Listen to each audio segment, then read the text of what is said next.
امتحان کا نقطہ بھی ایک ہی ہے کہ احسن عمل کون لاتا ہے. بس یہ ہماری زندگی کا حاصل ہے. اور جب زندگی ختم ہوگی تو آگے کا معاملہ انہی دو چیزوں کی بہتری پر قائم ہے. لہذا علم نافع اور عمل صالح پر ہم سب کی توجہ مرکوز ہونی چاہیے. علم نافع اللہ تعالیٰ کی وحی کا علم ہے، اور عمل صالح اس علم کے عین مطابق عمل کرنا.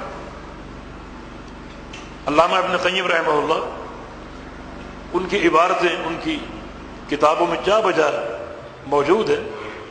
الفوائد میں یہ بات موجود ہے کہ ایک انسان کی تکمیل دو چیزوں کے ساتھ. اس وقت تک انسان ناقص ہے جب تک یہ دو چیزیں نہ ہوں. جب یہ دو چیزیں ہوں گی تو وہ انسان مکمل ہے، کامل ہے. اس کی انسانیت کی تکمیل ان دو امور کے ساتھ، دو قوتوں کے ساتھ. ایک قوت علمیہ اور دوسری قوت عملیہ. علمی قوت اور عملی قوت، ان دو قوتوں کے ساتھ انسان کی تکمیل. گویا یہ منہج سلف صالحین. پھر وہ بتاتے ہیں کہ علمی قوت کیا ہے. علمی قوت ایک ایسی قوت ہے جو باہر سے آتی ہے، خارج سے. وہ اندر پیدا نہیں ہوتی، باہر سے آتی ہے اور باہر سے آ کر انسان کے دل میں داخل ہو جاتی ہے.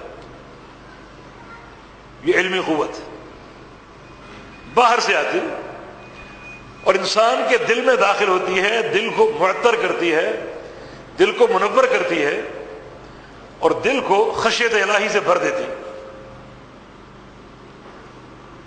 علمی قوت اندر پیدا نہیں ہوتی. جو علم اندر پیدا ہوتا ہے وہ خواہشات کا علم ہے، اہواء نفس کا علم ہے، ذاتی آراء کا علم ہے. وہ علم مردود ہے، قابل قبول نہیں ہے. علمی قوت باہر سے آتی ہے. باہر بھی بہت سے لوگ ہیں علم تقسیم کرنے والے. کسی کا علم بدعت پر قائم ہے، کسی کا علم شرک پر قائم ہے، کسی کا علم کفر پر قائم ہے. جی ہاں، بہت سے ایسے لوگ ہیں جو علم کے نام پر کفر بانٹ رہے ہیں. جیسے سحر کا علم ہے، جادو کا علم ہے. اور آج ہر گھر میں تقریباً سحر کا اثر ہے اور بہت سے بہروپیے اپنی دکانیں لگائے بیٹھے ہیں. اچھے اچھے نام، اچھی اچھی صورتیں، مگر ان کے اس علم و عمل کا جو ساری بنیاد ہے وہ کفر اور سحر اور جادو پر قائم. وہ بھی علم ہے. بہت سے لوگ ایسے ہیں جو آپ کو دم کریں گے اور دم کرتے کرتے پوچھیں گے کہ آپ کا نام کیا ہے، آپ کے باپ کا نام کیا ہے. پیارے پیغمبر نے دم کیا، کبھی یہ پوچھا؟ یہ جادو ہے، یہ شخص جادوگر ہے. آپ کو کوئی دوائی دیں گے، اس کو پانی میں ڈالو اور دیکھو اس کا رنگ تبدیل ہوتا ہے نہیں ہوتا. ہم عمل کریں گے پہلے ایک مرغی پر اور اس کا اثر اس مرغی پر ہوتا ہے نہیں ہوتا. یہ سب لوگ جادوگر ہیں. تو اس علم کو لوگ علم کہتے ہیں، حالانکہ سحر کفر کا نام ہے. تو خارج میں بہت سے علوم ہیں، مگر ان میں سے بیشتر علوم یا شرکیہ ہیں، یا بدعت پر قائم ہیں، یا کفر پر قائم ہیں، یا خلاف کتاب و سنت ہے. خارج میں صرف ایک ہی علم معتبر ہے اور وہ علم وحی الہی کا علم، اللہ تعالیٰ کی وحی کا علم. یہ باہر سے حاصل ہو. اللہ تعالیٰ کی وحی دو چیزوں کا نام ہے وَأَنزَلَ اللَّهُ عَلَيْكَ الْكِتَابَ وَالْحِكْمَةَ، اللہ نے آپ پر قرآن اتارا اور حدیث اتاری. یہ دو چیزیں خالق کائنات کی وحی. اور باہر کچھ لوگ موجود ہیں علماء ربانیین جن کے سینوں کو اللہ رب العزت نے انہی دو علوم سے منور فرمایا. ان کی جستجو ہو، ان کی طلب اور تلاش ہو، ان کا قصد ہو اور ان سے یہ علم حاصل کیا جائے. یہ میری اور آپ کی ضرورت ہے. سفیان بن عیینہ کا قول ہے کہ لو کان الفقیہ علی رأس جبل لکان هو الجماع.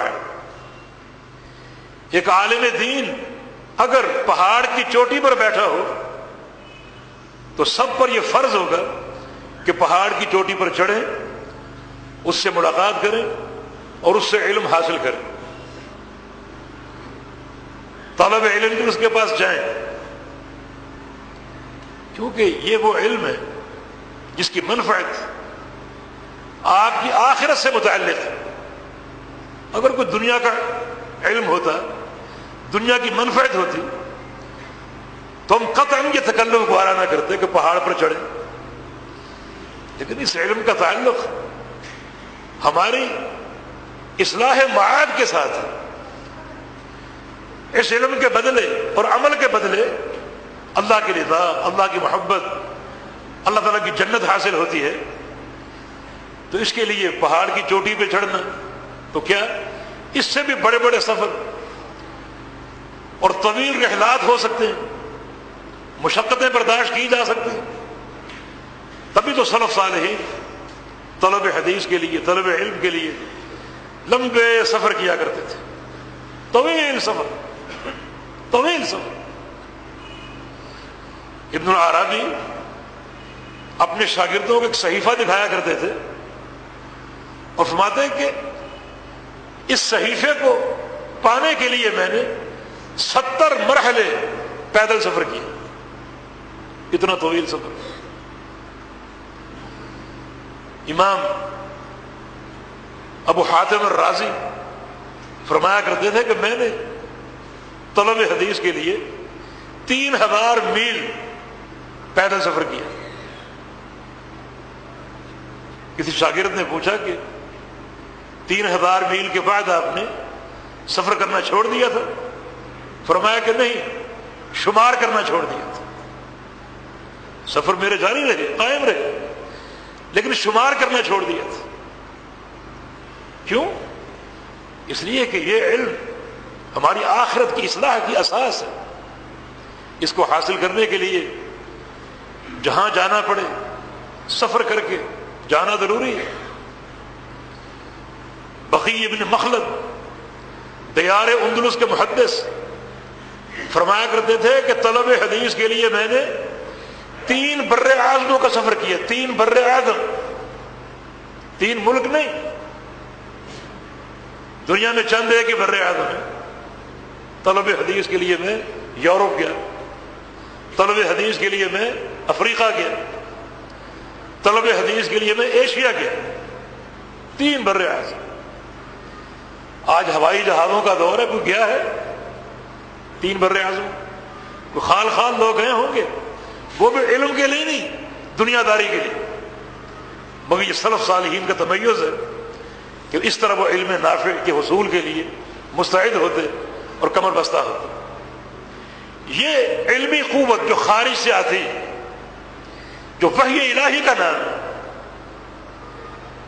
اور اندر داخل ہوتی، اندر داخل ہو کر انسان کے دل کو خشیت سے، اللہ کے خوف سے بھر دیتی. اس کا معنی علمی قوت کے لیے 2 باتیں ضروری ہیں. ایک یہ کہ وہ باہر سے آئے، اندر پیدا نہ ہو. اندر پیدا ہوگی وہ آرار احوا کا علم ہے. باہر سے آئے وحی الہی، اور باہر سے آ کر انسان کے دل میں داخل ہو، انسان کے دل میں داخل ہو. جب وہ دل میں داخل ہوگی تو اس کے اعمال، اس کی حرکات، اس کا عقیدہ، اس علمی قوت کا ترجمان ہوگی، اس کے عمل میں